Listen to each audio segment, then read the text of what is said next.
Happy Halloween, everybody, or in this case, Happy All Hallows Eve. I don't know if that's a thing that people still say, but that's a thing that definitely needs to be brought back. We are here for our annual Halloween spooktacular episode. We didn't really get a chance to do a Shocktober this year just because of everything that's been going on in our lives, but Chris is here in his October-looking flannel. I am here in my shitty discount knockoff superhero outfit, which I think perfectly reflects just our personalities and takes on this holiday. Chris, I'm so happy to have you here, man. This is a special episode for both of us, to say the least. You know, Halloween, Shocktober's been such a big part of this podcast since we started it way back in the day. You excited, man? Of course, man. Yeah, like you said, we couldn't do a big extravagant thing like we've done in the past this year, but at the very least, we owed it to you guys ourselves and just had to have some fun on this All Hallows Eve, as you say, which I think, even though it is the Catholic holiday, it's a little spookier than just saying Halloween. I don't know. I agree with that entirely. So, with all of that being said, we'll see you guys on the other side on another episode of the Talkin TV podcast.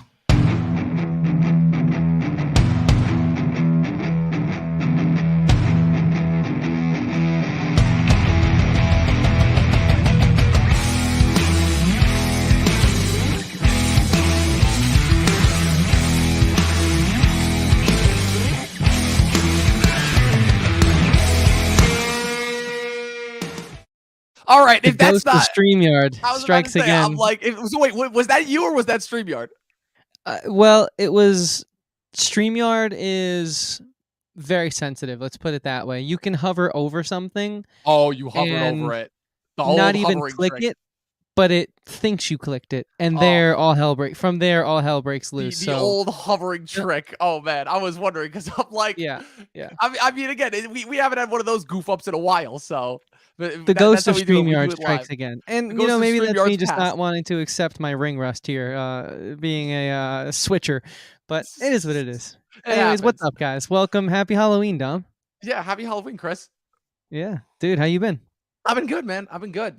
Just got back from upstate. Was having a very much needed getaway weekend before, like you said, the intense weekend begins. Like I said, we got elections coming up. I'm in the second half of my semester now, so we're really getting into the thick of things. But we're still not stopping. Like I said, we still got a bunch of good episodes to hold you guys over until the end of the year. It's been a busy year for us. It's been a big year of change for us. So I kind of wanted to start this episode off there, talking about Halloween, kind of how a lot of things have changed in our life since, obviously, we started the podcast, kind of, the pandemic giving us that extra boost that we needed, and then coming out of it. Like last year we were kind of sort of coming out of it, but this year, like, we really came out of it as far as like real life really coming back to like give us a good kick in the ass as far as just being like, hey, gotta get stuff going again. So I wanted to know first and foremost, first off, what'd you end up doing this past weekend for Halloween weekend? Can we just talk about that real quick? Like how Halloween is now kind of spread to encompass like Halloween weekend, and there are people that like come up with like multiple costumes for like different stuff now. Like that's all new to me because you know me, I have no social life. I pretty much like I work and then I'm just living online 24/7. So all these new fads and trends that pop up, they're always new and fascinating to me. But you have your ear a little bit more to the ground as far as the culture goes. So maybe you could inform me as far as like why that is. Sure. I mean, I just think it's, capitalism, man. I think it's, if there's a way to make money off of something, we're going to do it. We're going to figure that out. And I got to say, I think, my friends, a bunch of my friends in Los Angeles and whatnot, they go crazy out there for Halloween. I mean, it's a lot of like actors, people who are aspiring to be actors. And I mean, dude, they start like Wednesday night. Like last Wednesday night, I know for a fact, one of my friends, Tyler, and his girlfriend, who's actually an actress herself, they were like, costume set number 1, this is the warm-up. Thursday night, costume set number 2, they're like on their 5th costume now. But I think it's just because any excuse to have fun is good. I think we work way too much as a society, and I'm all for working hard. But I also think we need time to rest and recuperate. And I think Halloween, the holidays, and what Halloween's turned into gives us a fun excuse just to kind of let loose, go hang out with your old friends up in college. Me, what I did, you asked me, I went out to, not to fully give away the area, but our area has a legendary haunted house. Dom and I went once. Yes, and we did. I went out to that with my girlfriend. We had a lot of fun. It was the 40th anniversary of this place, so they brought all the scares, all the spooks out. It was a lot of fun. Yesterday night, I went to a good old costume party. Pirate Chris made his return. Pirate Chris made his comeback. just for popped by for a little bit. I was Yeah. tired, but I told someone I'd be there, so I went. And yeah, other than that, man, today played a little bit of a gig outside at a winery, very fall, very festive. Wore this flannel, so I was glad you said looking seasonal, because the reason I wore this flannel was to look a little festive, because they said, hey, wear fall colors, but just making the most of it. The leaves are changing. It's going to be cold soon. So I've just been sort of soaking up the fun and the last bit of warmth while I can.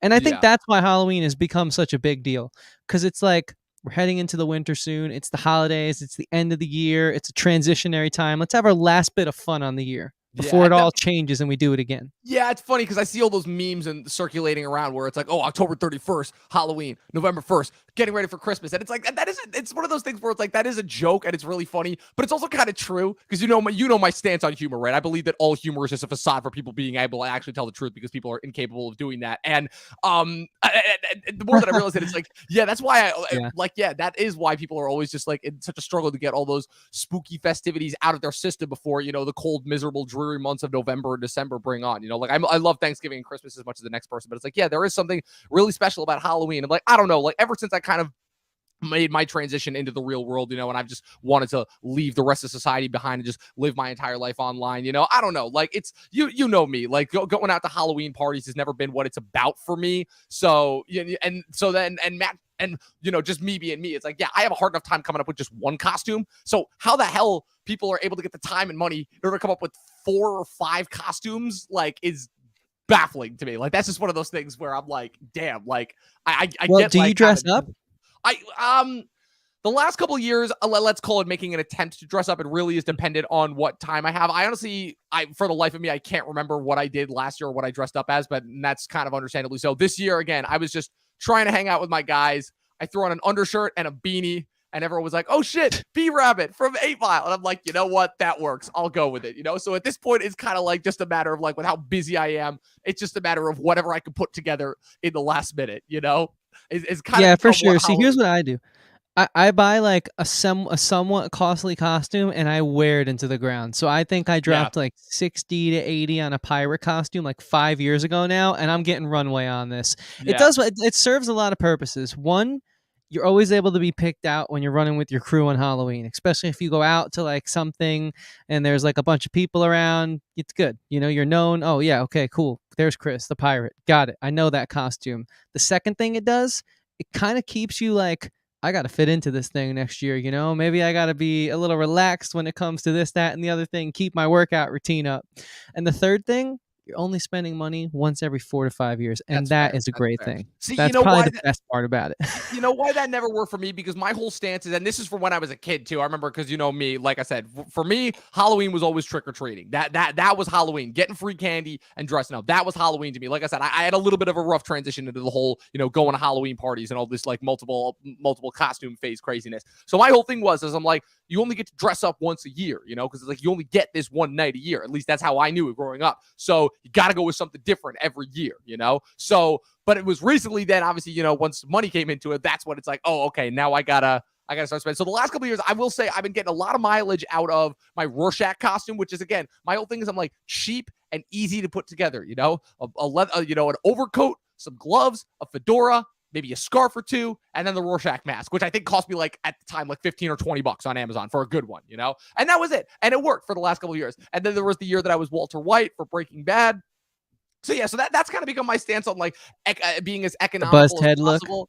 The buzzed head look, exactly. Of course, like I said, Yeah. I mean, I even did the discount Rorschach for our Halloween for our Halloween watch on Halloween 2020, and then went to, after that, proceeded to go to probably the craziest Halloween party of my life, which leads me into, I know we've Which, talked but about but this hold on, before. time out. Which is still Yeah, one of the most legendary things we've hosted on the that channel was, here. I still can't believe that we did that. That was nuts. Like, the 2020, I mean, rest in Yeah. peace 2020 for all the awfulness that came out of that year. The shit that we were able to pull off on that channel, on this channel during that year. The Halloween spooktacular, the first time watch, the Duel of the Fates script read, all the debates that we did. Man, we had some good times back then, man. Definitely, definitely, man. You guys got to go back and watch that Halloween Yeah. 2020 Definitely, live definitely watch gonna have along. to drop a link to that in the bio, because that video still does not get nearly the love and appreciation that it gets. I was in character that whole time. You were. How did I do that? It was I can't even. phenomenal. It was I don't even have the hilarious. energy.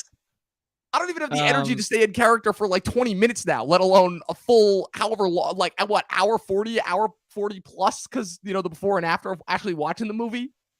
Back when watch-alongs were a thing too. Yeah. But, I gotta say, before we jump into what you wanted to say real quick, while we're still on the greater theme of just Halloween and sort of what it means to us, Halloween was something I didn't really care too much about until I became, like, in my 20s, and then especially doing this podcast, getting into movies and then having so much fun. It seemed like the stars kind of aligned that first October. There was, like, a lot of scary movies in the theater, and we kinda, like, made the most of it on the podcast, and so this podcast is a big reason as to why like I've become such a Halloween lover.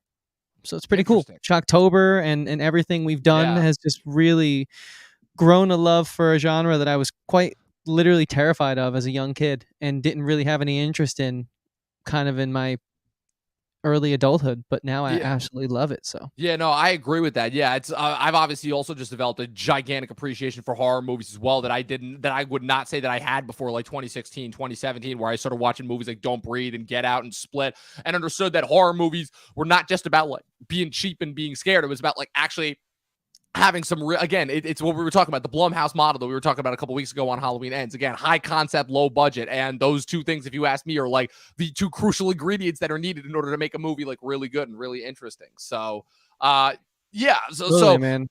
yeah. So what I was gonna kind of transition that into next was probably what year would you say was the best Halloween costume for you easily? I know you rocking the pirate thing a while, but like there has to be like one standout year where you were like, yeah, this costume, because there was an extra little bit of a story behind it. So I want to hear that from you and then I'll tell mine. I think I've told it on this story before, on this podcast before, but Sure. So, well, it's still a pirate. I've done two variations of a pirate. When I was younger, um, middle high school to I want to say mid high school to I think maybe that second year of college. I had such a hardcore pirate costume. I mean, this costume I had pieced together little bits over the course of I don't know. I think 3 4 years. I had the hook, I had the peg leg, I had the hat, the jacket. I had gotten these pants off of Etsy that were like these old kind of like Jack Sparrow pants, really. The poofy legs and like the hooks for no reason and the circle holes in the pant for no reason. It was very authentic. And I remember going to a party and we were at my friend Ricky's house, and my friend oh, Ricky is this the one I think was you're talking about? he threw amazing Halloween parties. This kid was pretty much the Ferris Bueller of my area, our area. Dom, you were just a little too young. He really, it was like his parents left him alone too many times throughout the year because they just had the money to vacation whenever and wherever they wanted. So Ricky was left home alone in a house with 3 pool tables, a movie theater, Oh 4, I no. think, arcade games, a Oh ping no. pong table, and 3 pool tables because his dad ran quite literally a pool league out of his basement, and did business deals and whatever down there. Oh man. They had a wine cellar. This guy was loaded, and he was one of Yeah. my best friends at the time. Still a great guy. We lost touch a little bit, but he was absolutely crushing it in life and threw these nuts Halloween parties, and there was one time where it just got too out of hand. I mean, he was like a 19-year-old kid with like 200 people at his house. There was like hour-long waits for pong games, but like everyone was respectful, and that was the cool part about it. The neighbors didn't care. The only reason that the cops inevitably came, because they always do, is just because they're just patrolling and his house isn't it's not secluded. It's like, It's very okay, obvious we're out gonna there have in to the see open. why there's this many cars outside of this house, because this is a little ridiculous. We're doing our civic duty as officers here to check in, but no one got in trouble. Everyone was asked to leave who wasn't sleeping there that night, and so yeah. But then again, there was like still 50 people sleeping there, so we still had a fun time after everyone left. But I remember people were trying to find me, and my nickname had become Pegleg, and so they because I was doing the walk the limp walk, like all over the place. And it was just absolutely legendary. I had random people just taking photos with me. And at the time, I was in a band that was pretty popular too. And I had never had anyone ask to take a photo with me. And it just like was hilarious that this is the thing that I'm getting like the star treatment for. And so it was great because no one ever lost sight of where I was, which is awesome because people want to find you for something crazy that's happening at the moment that they want you to go see. Well, Chris was easy to access and easy to find. So it was just one of the most legendary Halloween parties. And I think Ricky loved doing the dress up thing so much that when his parents went away on their January vacation, he would do Gatsby parties where everyone Oh would dress up wow, nice and fancy. And it was the same thing. We were just in suits and ties. wow, this And, kid went all out, didn't he? he did, and I think he also works on HBO now. So There you seems like go. dressing up and as a producer. So it seems like Whoa. planning big events has always been in his blood. Indeed, So indeed. It yeah, looks like yeah, he was always meant to do that, you know. And I'm sure having connected parents didn't hurt either, but because of we all know course. how that works. But anyways, yeah. Oh man, you just made that like a tough act to sell, a tough Sorry. act to follow. But I'm gonna do my best. I'm gonna do my best. So obviously, again, there's a story that I always go to, which is of course senior year orchestra concert. We always have our big Halloween haunt concert that we had, dress up, and the theme for senior year was the conductor was going to be Cruella de Vil, and we were all going to be the Dalmatians. And I was like, I just finished watching Breaking Bad at the time though, and I'm like, I did not plan out for this entire year to be Walter White, only to dress up as a fucking Dalmatian. No shot. So what did I do? That concert, everyone comes on the stage, everyone is dressed as Dalmatian except for me, the one bass player who's dressed like a middle-aged suburban dad with a shaved head and a fucking fedora on. It was the most. I stood out like a sore thumb, and it was the most legendary event of my night, of my life, at least the first time. Then there was Halloween 2019, right? No. Was that 2019 or 2016? Might have been 2016. I got my years mixed up a lot. Yeah, it was 2016, where I believe that was my first Halloween that I went to the Chance when they were, you know what I'm talking about, right? When they would have the Yeah, of big course, Halloween man. I used concerts, to the work Chance. there. Yeah. Fun fact: did you know that the Chance has apparently they've been trying to sell it for like 10 years now or something like that, and they still haven't been I able have to. known that. Yeah, I have known Weird that. stuff, but yeah, so I went to this one concert with a friend of mine. I don't know if you remember him, this guy Connor that I was friends with at the time, and Yeah, of course. yeah, You made a I don't short remember film. exactly. Yeah, I don't remember the mask that he had, but he had a mask on, and I just told him to get up on stage, and I'm like, yo, and he danced with the band for like an hour long. I still can't believe how I was able to get him to do that, because this kid never does anything like that. Good dude. I kind of miss him. And then but probably the two most fun stories. So, Halloween. Here's the only problem. Like I said, I can't remember a single thing from Halloween 2021, like at all. But it was one of those things where it's like it's gonna come back to me at some point, but it's gonna be like way in the future. So I'm not gonna try and remember it at the podcast. So for me, I'll recount the two most recent, just craziest Halloween stories, which is Halloween 2020 after we get done recording the Halloween first time watch, and then this past weekend. So Halloween 2020, I get done. What's it called? We get done recording the Halloween Spectacular. And you know me, I was sitting at your house, I'm waiting, and I'm waiting for my one friend to get me the address for this one Halloween party, because I was working at the Gap at the time, and it was 2020, everybody was in lockdown, but at that point, we know it was in the fall. People were starting to get a little bit sick of getting cooped up in their houses all the time. We were like, okay, and I was chilling with a couple of my friends from the Gap, and we were at Buffalo Wild Wings, and where they also worked as well, and one of their friends was this hot ass waitress, came over and was like, oh, I was like, yeah, you guys coming to the party? And I'm like, party? What is this? They're like, oh yeah, can he come? I don't even think I asked if I can come or anything, but they just said, oh yeah, he can come, sure. And I'm like, okay, cool. So I texted them, I got the address of the party, and I showed up. And this was one of those things where, again, not kind of similar to yours, just loaded party. Like everyone, there was people in every single level of the house, people playing Pong games. I had my Rorschach costume that I was dressed up as, but it was just so much for me to take in. My friend showed up later. You had acid laced punch. It was nuts. It was an absolutely crazy affair. One of the craziest parties I've ever been to.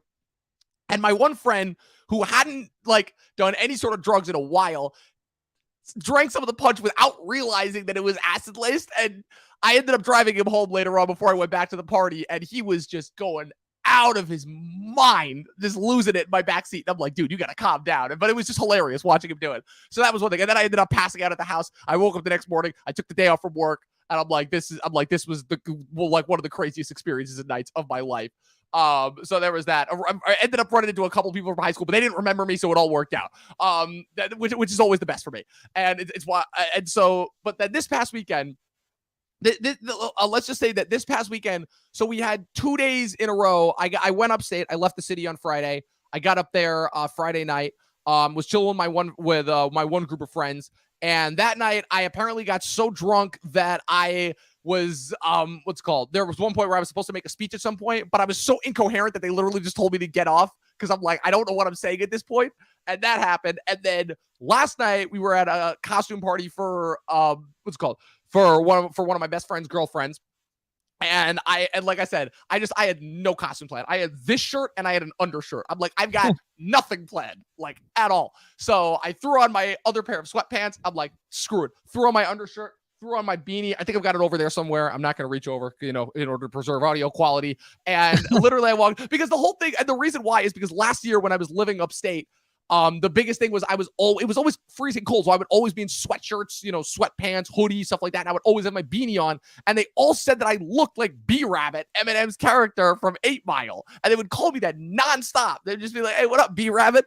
And so this year I decided to own it, because I'm like, screw it. If that's what they're going to see me as. So I just threw on the undershirt, the beanie, and everybody of my friends immediately got it. But then there were a bunch of other people who were like, oh, who are you supposed to be? And I'm like, take a guess. Who's the most famous? I'm like, who's the most famous white rapper you know? And they're like, Eminem. And they're like, whoa. And it like blew their minds. And I'm like, wow, if that doesn't show that there is complexity and simplicity and last minute decisions making, then I don't know what else to say in order to prove my point. I think I ended up getting like 3 girls' Snapchats and numbers. There was a lot that I don't remember at the bar, but all I remember too is waking up in my friend's couch this morning, getting a text from this one girl who I was friends with and who I knew from back in the day. I was like, hey, were you hitting on me last night? And I'm like, honestly, it's entirely possible. There was a lot of stuff that I just don't remember. So yeah, that was my Halloween experience for this year. And honestly, I got to say, fun. It was really, really great seeing my friends again. Shout out to all the homies up in Oswego. It's been too long. I'll try and make it up again at some point. But yeah, it was a fun time this past weekend. And, I'm gonna remember last year's thing soon. I cannot, like I said, I cannot remember it for the life of me. But I'm going to remember last year's at some point soon. So yeah, well, I gotta say, man, it is fun getting out there in person around this time of year. It really is. But it really is. I think we'd be remiss to not speak about some things we've been watching in the scary realm. Absolutely. Considering this is a TV and movie podcast. Absolutely. Yeah. And unfortunately, I got to lead off with this by saying I have not gotten a chance to watch anything spooky yet. However, just in order to give you guys a pretext. So I don't know if you guys have been keeping track of the Talkin TV TikTok. I haven't been as active on there as usual, but I did record my top 10 favorite horror movies. I've been able to put out 3 so far on the channel, and I'm planning on getting them all out at some point tomorrow. Because as we know, after Monday, spooky stuff just immediately ends. It like evaporates out of the ethos. So I gotta get them all out. But stay tuned for the next 7 entries for the top 10 my top 10 favorite scary movies on the Talkin TV TikTok. But Chris, real quick, I wanted to know, so what have you been watching for spooky season so far? Yeah, so we're both really busy right now. So I necessarily haven't had the time to watch any series, but I've been kind of trying to make the most of every second of free time I have, and something I've always wanted to do was watch the horror classics. What provided us with what do the titans of today, what shoulders do they stand on? And so I've been doing that. I watched The Wolfman, I watched Dracula, I watched Frankenstein, and I gotta say, man, clearly they're black and white, clearly they're from the 30s and 40s, but really solid stuff. I mean, they're good. My favorite of the 3 was Wolfman, but they're all phenomenal. They're all just so... You can see the influence. You can see...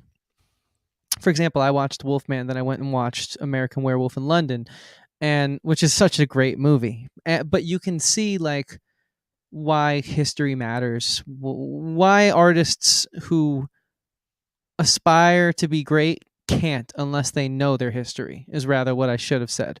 Because there's so much of the Wolfman in American Werewolf of London. In fact, he needed to thoroughly understand the rules established by that movie to then break them in the way that he does. And obviously what he does is sort of show the transition in a more gruesome way, right? It's not just that quick jump cut. He shows the pain of transitioning into the werewolf. And he has the love story, which Wolfman has, but he adds a little more grit and a little more dirt, but obviously he can't do that unless he knows the classic film, which there's so much of the 1941 Wolfman in that movie. And 1941's Wolfman, in and of itself, not only does it establish the rules of werewolves in modern cinema, it, it does such a great job of creating a three-dimensional movie. It's not just for the scare. It's not just for the thrill, because they couldn't really do that back then, obviously. So what did they have to do? They had to pull you into the narrative. The dialogue really is what's scary. It's almost like listening to a radio play, except it's visual. But there's not going to be any crazy special effects like we see today, obviously. But what there is a very endearing love triangle. There is these characters that are so fleshed out. The movie's only 1 hour and 10 minutes. Dracula is only 1 hour. You know, Frankenstein's like 120. It's the longest of the three. But these are all relatively quick watches, but they're so rich in depth and narrative and character development. And it really gives you an appreciation because it makes the good horror films that we love, like The Thing and, in my opinion, the original Halloween and one of my new favorites, American Werewolf in London. Like it just like gives you an appreciation for them because there's so many nods to like classic, iconic storytelling that came before it. And I'm really glad I went back and saw those old classics and finally have added them to my repertoire because it just kind of just gives me a whole new appreciation for horror movies and why we celebrate them, you know? Yeah, absolutely. I remember I watched all those movies back. I want to say that was junior year of college for me. I remember like October of 2017. I remember me and Connor, we were sitting down. We watched the original black and white Frankenstein, the original black and white Dracula, the original Wolfman. And it's kind of amazing to me, honestly, how much depth and pathos they're able to put into those movies that essentially are, for lack of a better word, like one-off specials. I mean, you could see the influences in Marvel's latest product that they put on Disney Plus, which I've heard is actually really spectacular. There, that Right. I Werewolf want to by watch Night thing that. they put on there, where again, it's like, which supposedly they've said that that's going to be the approach they're going to take with a lot of their future Disney Plus stuff, which honestly, if that's the case, good for them because it's been much needed, where rather than torturing us with these 6 to 9 episode slogs, they're just going to concentrate it all and put into these 1 hour long specials. And honestly, I'm all for it because again, you don't need all this time in order to make your story work. You said what? Hour 10 for Werewolf and Dracula, and those two movies are the basis for every single bit of modern day, like kind of, for lack of a better word, monster rules. Like the silver that kills werewolves. The fact that the infection has to be passed by bite. The full moon lore. Same thing with vampires. The idea of having to drink blood, how you transform other people into vampires. All of that stuff. It's all kind of, but it's also pristine and taken from such a real world it was taken from such a real world place, that it doesn't feel corny, for lack of a better word. Like you said, no special effects, no ridiculousness. Now, here's a little bit of quick trivia for you. Of those three ones that you just listed, Dracula, the Wolfman, and Frankenstein, which one of those three is not based off a novel? Wolfman. Correct. Yes. Yep. Dracula's Bram Stoker. Frankenstein is Mary Shelley. Wolfman is the only one that is an original, what's called property that is not. It's based off, I believe, some folklore, but it is not based off of an already established, existing work. So I looked into that. What they did was they really had a grasp on lycanthropy, the way it's been presented throughout history. They studied their Greek mythology, the English folklore. But it was kind of ripe for the picking for Hollywood to take it and run with it, and there wasn't any real substantial source material to adapt. So that's the most impressive of the three for me, because you're right. These classics, they established the rules. Nothing's changed. I mean, just look at What We Do in the Shadows, the most recent big vampire fanfare. It's using the same playbook that Dracula gave us almost 100 years ago now. Even to a point where it's still pulling designs, even to the point where it's still pulling designs from like the original Nosferatu as well, with certain of the designs for its characters. Yeah, exactly. Even the visual look, and all of them, the visual look, really. The way we show horror on screen, the way filmmakers make creative choices, so much of it comes from these movies. And that's why I love a movie like Young Frankenstein, because what Mel Brooks is doing in that movie is showing the playbook to you. But also, I think at the same time as he's parodying it, he's clearly a student of classic horror because he gets it so right that that's why it's funny. But I think also he's showing you the beauty of it because his parody is so good only because he knows what has come before him so in depthly that he can parody it in a way that's fulfilling. But before we get into that, if you wanted to go into that, because that's another one I recently watched, I do think, speaking to the larger point, yes, those classics, I'm really glad that it panned out for me this way in my film development, just because of the fact that it's just we've gone so far. Special effects have given us so much more that we can do with horror, but really, if you boil it down, it all kind of goes back to the rules we established with these early movies. And it's really Yeah. fascinating to see. It's kind of funny how that works, right? Again, we talk all the time about like rules of slasher and all of that. And like recently, like I've been breaking down for like some of my friends and like on some of the TikToks and some of the videos that I've been doing, kind of like the history of horror within movies, where again, even though there has been a long history of horror kind of and how it has been presented in movies, what's so fascinating to me about the horror genre, and I also brought this up on our Halloween Ends episode, is how for the longest time Hollywood was always trying to figure out how to present it, because they knew that people liked this stuff and they knew that it made money, but they never really kind of took it seriously. Again, I feel like what's so interesting about those early movies is that they are essentially classified as like camp fare, that's like, okay, it's very B level. It's not worthy of like, the real production. It's not really like pristine. And then you had guys like George A. Romero who came around in the 60s that really changed all that up, so it was always around the fringes, but it was never really given, for lack of a better word, like the mainstream Hollywood treatment. And what's so interesting is about the 70s is, again, we give Halloween all the credit in the world for starting the slasher genre, as well as movies like The Omen, The Texas Chainsaw Massacre. But what's interesting about that is, I don't think, even more so than, there's another movie that came out that I think is even more important than Night of the Living Dead, which kind of kicks off the whole zombie genre in the 60s. Because as good as those movies are, your Night of the Living Deads, fun fact, Dawn of the Dead doesn't come out until almost a full 20 years after Night of the Living Dead. Night of the Living Dead is 61. Dawn of the Dead does not come out until 78. So there's a long period of time in between there where it's like, okay, what was happening with horror movies and all of that? And there was one movie that came out that was like the turning point when Hollywood was like, okay, now we can actually like really start to invest in this because it's pristine. And I want to see if you can guess what movie that was. What movie that was, man? Yeah. I'll give you a hint. It You was in the got me here. 70s. It was before, it predates Texas Chainsaw Massacre. It predates The Omen. It predates Halloween. It predates Hills Have Eyes. So it's before all of them. Before all of them. I mean, And I it's know it's not probably- Silence of the Lambs. No, it is not. And it's probably, I would put it up there as far as like with The Shining, as far as like being like one of the most famously well-known and parodied horror movies to this day. The Exorcist? Yes, you got it. Okay. The Exorcist. Okay, The gotcha. Exorcist. Yeah, no. I watched an amazing documentary about someone at the time, really heads up play, by the way. I don't know if you've ever seen this.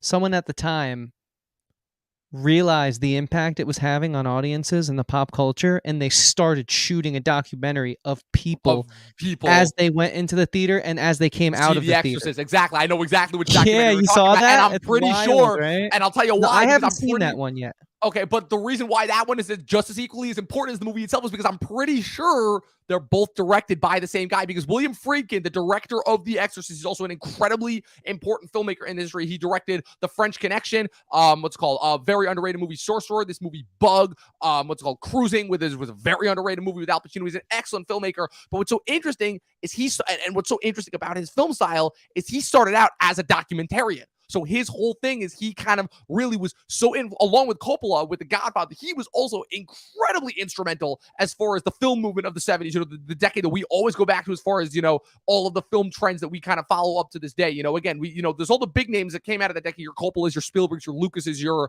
Scorseses, all that. But then there's always like the underrated ones that flew under the radar, like your De Palmas, and William Friedkin is one of them. So in order to kind of break down the timeline for you, William Friedkin is one of a couple of up-and-coming filmmakers that's working on the fringes of Hollywood throughout the 60s.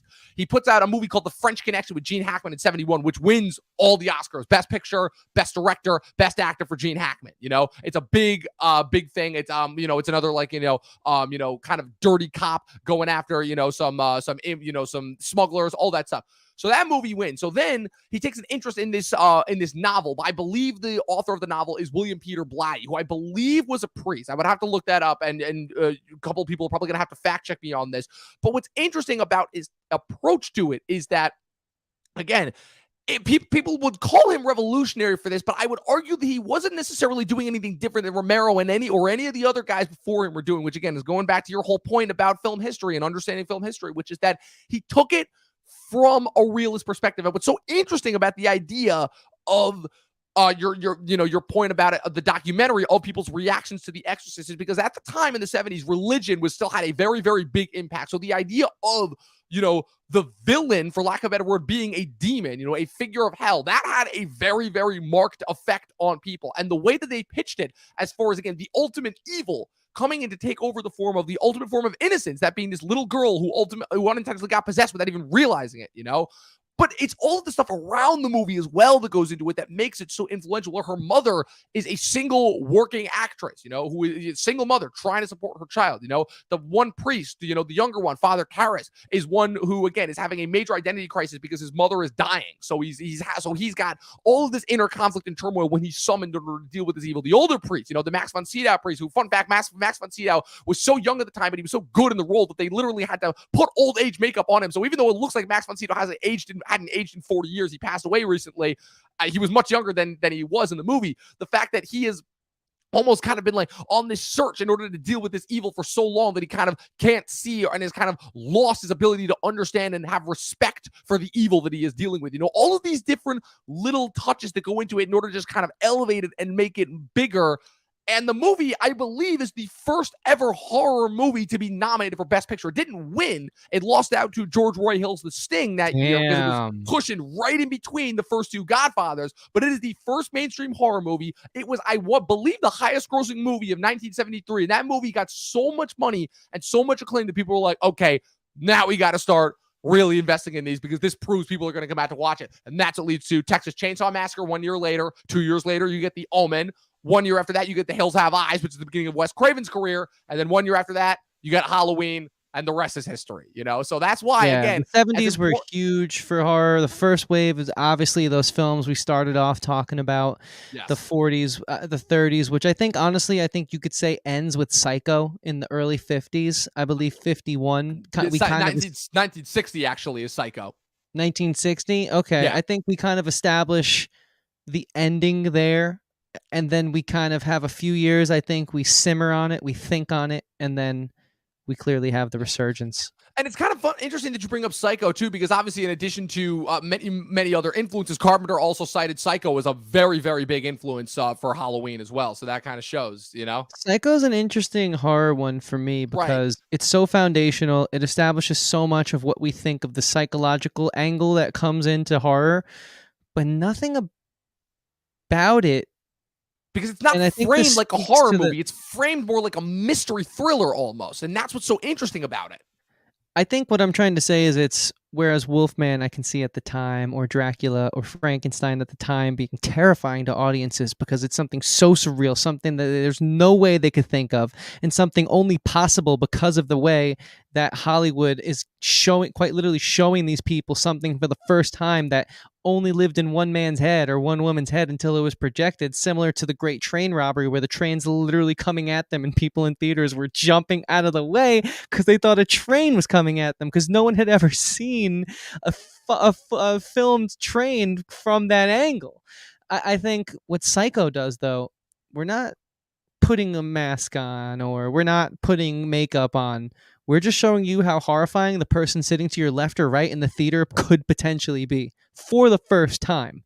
And that, to me, is like the craziest thing that our society ever had to go through, because Psycho rewrites the rules. It rewrites the rules of more than just the horror genre. Many different ways. That's the first time you ever see a toilet flushing on screen. It breaks every single rule in the Hays Code up to that point, which for those of you who don't know, that for the longest time, about 30, 40 years in Hollywood, at the beginning of Hollywood, and this kind of goes away in the 60s, you had this thing called the Hays Code, which is basically essentially this set of written rules. It's not even unwritten, written rules that prevented. So couples, forget sex on screen. They were not even allowed to share the same bed on screen. You were not allowed to see a toilet flushing. Obviously, any signs of violence or anything like that, And Hitchcock breaks every single one of those rules with Psycho. It's the first time you see a toilet flushing on screen. Believe it's the first time you ever see a person not just dying on screen, but you see the source of their death and the way that he's able to get around that with all the cuts by actually like cutting with all the quick cuts and cutting in between the actual stabs, the sound effects with, again, I think they like stabbed a knife into like different kinds of like melons in order to simulate the sounds, I don't remember Yeah, what they it was a used for head the of blood. lettuce. Not to mention, again, it's the first time ever where, again, and this also is where Scream comes in too, because Scream pulled this as well from this movie, where they kill off the main character in the opening scene in the movie. What's her name? I can't remember her name, but what's it called?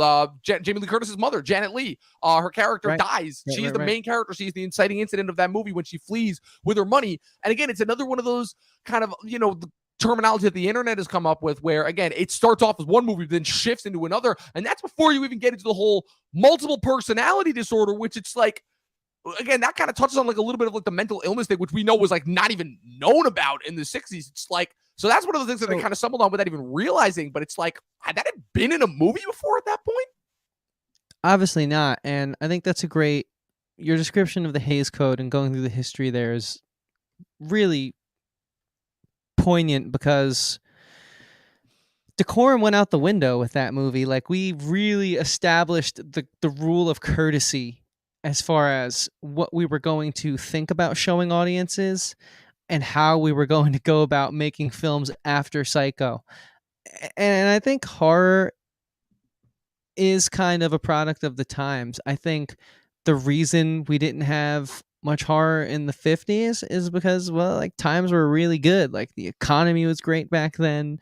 We had just gotten out of World War II. It was a very positive time. And then the 60s come around and we're in Korea, and it's like, oh, we're back at war. Bit of discourse, the hippie movement was an anti-establishment movement, and I think horror is reflective of the times. I feel like the reason we're getting so many gruesome horror films right now, look around, people are a bit unhappy, depending on who you ask, and either side of the aisle is equally as unhappy, I would say.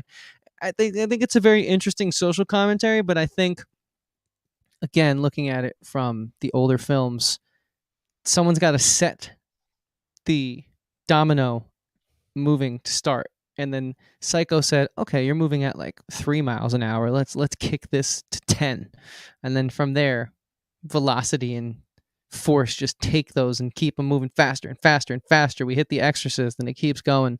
So horror to me isn't that's why I like watching horror year round, because its importance isn't just around Halloween. Obviously, that's like when it's most fun to talk about it, and as podcasters, that's when you have a great opportunity to talk about it.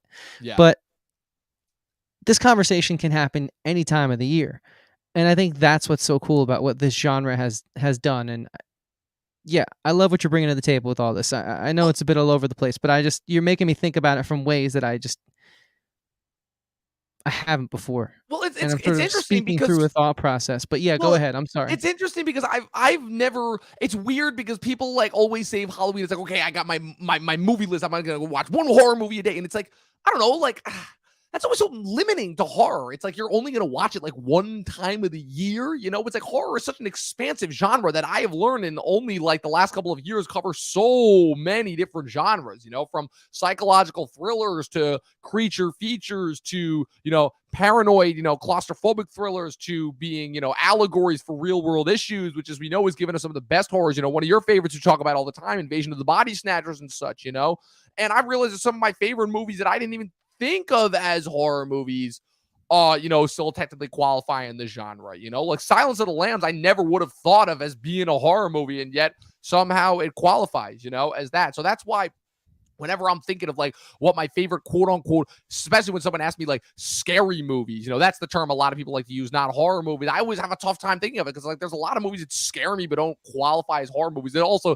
the idea also of like me being scared by visual imagery, I think is a kind of a moot point at this point, because we all know as we grow older, the things that scare us when we're younger are not necessarily the same things that scare us when we get older. And there are things that certainly scare me a lot more now about other movies that would, just as far as like, subtext, let's call it, for me, is usually the scariest thing in movies, depending on what the movie is going to Oh be yeah, about. You know exactly what I'm referencing. But totally. yeah, like for example, like when I this past summer I was doing a Kubrick rewatch because I hadn't watched his movies in a while, and I kicked it off with The Shining, and I'm like, I think the most fascinating thing about that movie had nothing to do with it being a horror movie or the King stuff, the Kubrick stuff, any of the stuff, the normal stuff that goes into it. But I think what was so fascinating about the Kubrick rewatch is it was the first time I'd watched any of those movies post COVID. And now with like kind of the the knowledge of COVID and like those feelings of like that isolation, that claustrophobia, that that unknowing about what the state of the world is going to be, it just added so much more context to movies, not only like The Shining, but like A Clockwork Orange, like Lolita, like what's it called? What are some other big ones like Full Metal Well, hang on. Jacket? What about, in my opinion, which isn't a horror movie, but it's like you said, I think because we've pushed the boundaries, we've taken what was once proper decorum and etiquette and completely threw it out the window because that's what artists do, especially filmmakers. Yep, the good ones at least. The good ones. Think about how terrifying, you know, oh, You muted. Kubrick's space film. 2001. 2001. I'm sorry, I was just completely zoning out on that one. How scary is Hal? I mean, come Yeah. on. Yeah. That Oh thing my was terrifying. God. Oh my And God. Like even and like the crazy thing is that's stuff that people have been commenting on for like the last decade now, but even more so like with the advancement of work in AIs, that all the stuff that's been going on, it's like Jesus Christ. Like it only gets more terrifying as it time goes on. only gets more terrifying as time goes on. You know what's And crazy too? Did you know that they made a sequel to 2001? Okay, who? You would think it sounds like the craziest, stupidest idea ever, but it's actually Yeah, I've seen sounds bits of it. terrible. It's actually not bad. It's Okay, but this isn't actually Kubrick not bad. canon. There's no way Kubrick approved of this. No, I believe it was done, but I believe that what happened was it was not Kubrick. So the way that the origin story for 2001 goes Oh, is that Kubrick. it's called Ad Astra, starring Brad Pitt. We went and saw it. Close enough, but no, no, it's the person who wrote the novel. Basically, what happened was that Kubrick got commissioned the rights to the manuscript with the author Arthur C. Clarke, so they were kind of writing the book and the screenplay at the same time, if memory serves. And Arthur C. Clarke then wrote a sequel to it that was called 2010. About basically what happens is that it's a rescue expedition that's going out in order to try and find out what happened to the original crew that Hal was maintaining. And they go into like kind of what's so interesting about it is they sort of kind of explain what happened with the whole going into the vortex and the space baby and the black obelisks and where they come from, but they don't over explain it, if that makes any sense. It's really cool and fascinating. Again, it's not Kubrick canon, but just as like, kind of giving a little bit of extra context to something that's already a masterpiece, if it's done well, I never fault that, So that's why, again, it's not the worst thing ever, but it is definitely an interesting watch. I found out about it. Like I think it was on like top 10 lists of sequels that nobody knows even existed or something like that. Like they also made like they made a sequel to Chinatown too. They made a sequel to Chinatown called The Two Jakes. I didn't, and I guess that's why that list exists. Yeah, that's exactly. Hilarious. It's crazy the amount of movies that I'm like, these got sequels? What? Like it's mind blowing to me. Jeez, dude, that's hilarious. But Dom, listen. Yeah, we can go on about this all night. So I do want to get this point out before we get too far. Please Video do. games. The video game industry does a great job of saying something. They have different titles. There's something on Steam, all the big retailers, horror-like. So if you think about horror-like, to me, Hal comes to mind, right? 2001. I think of Alien. Yes. Alien. Is it sci-fi? Is it horror? Is putting one label on it appropriate when it does so much more? Predator, right? Yes. I mean, that's terrifying. Yeah. And so I think, thank God filmmakers started taking horror and messing with the psyche seriously. Yes. I agree. And what's so interesting, real quick, to go off of horror, to go off of Predator for a second, it's so interesting that you bring that up because because what makes Predator work so well. People have talked about this a lot, and I'm going to blow your mind with this right now. So fun fact, Predator does not actually have as big of a budget as you would think, right? So it's shot by John McTiernan, who is a legend in the action genre filmmaking. He directed Die Hard the year after Predator. Then 2 years after Die Hard, he does Hunt for Red October. Then he does Last Action Hero in the middle of the 90s with Arnold, which all three of those are revolutionary in their own right. You know, Die Hard makes Bruce Willis a star and kind of transitions us into the 90s, which is where, okay, more, for lack of a better word, working class action star. So no, you don't need like the gung ho, roided out monsters from the 80s. You get like more like casual, normal looking action stars. And then Last Action Hero is arguably like kind of the most meta movie, but before people knew what meta stuff was. So it's like you have characters going in and out of movie screen. Yeah. It's Probably great. that and Face Off. Last Action Hero is like definitely one that I would recommend. I watched that this past year. But so he directs Predator. And what's so interesting about Predator is that it's adapting a slasher formula and grafting that onto an action. Like you have these gung-ho, roided out monsters of men that are blowing the hell out of the jungle in Central America. You know, they're like, you want to pull off a stealth Black Ops mission. Oh, who are we going to get? Arnold Schwarzenegger, Carl Weathers, Jesse the Body Ventura, Sonny Landham. It's like all these guys who are like seemingly in a competition is like, okay, who's got the bigger dick here, you know? And then you drop them in the middle of the jungle. You have to do one crazy action sequence. There's really only one nutso, like super destructive action sequence with a lot of the typical 80s explosive stuff. And then you put them up against a force that is the ultimate hunter.